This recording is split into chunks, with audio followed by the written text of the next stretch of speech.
मनुष्य करता वही है जो वह चाहता है, लेकिन परिणाम वही होता है जो भगवान चाहता है। यह कहानी भगवान श्री कृष्ण और अर्जुन की है। एक दिन भगवान श्री कृष्ण और अर्जुन शहर के भ्रमण पर निकले। उन्हें एक भिक्षुक दिखाई दिए। उन्होंने प्रणाम किया और अर्जुन ने कहा, ब्राह्मण देवता, आप भिक्षा मांगने का कार्य क्यों कर रही हैं? लीजिए, आप ये 100 सोने के सिक्के लीजिए और जाइए आराम से भरण पोषण कीजिए। भिक्षुक चल दिए और रास्ते में लुटेरा मिल गया। उसने 100 सिक्के लूट लिए। घर गए, पत्नी को बताया, बड़ा दुखी हुआ। अगले दिन फिर बेचारे को भरण पोषण के लिए भिक्षा मांगने के लिए जाना पड़ा।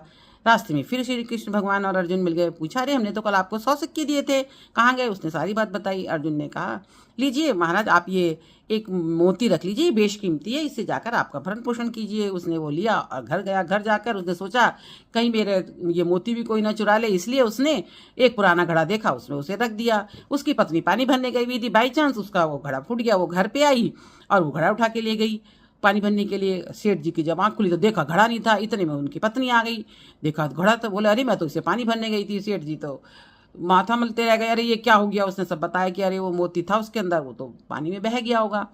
अब वो बड़ा परेशान बेचारे। अगले दिन फिर वो भिक्षा मांगने के लिए गए। फिर श्री कृष्ण भगवान और अर्जुन जी उनको मिल गए।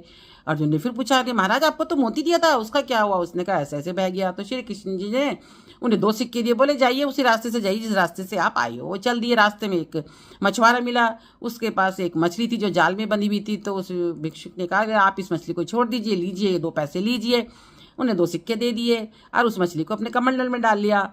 अब उस कमंडल में उन्होंने कहा चलो इस मछली को आज़ाद कर देता हूँ। उन्होंने मछली को नदी में मतलब रख दिया।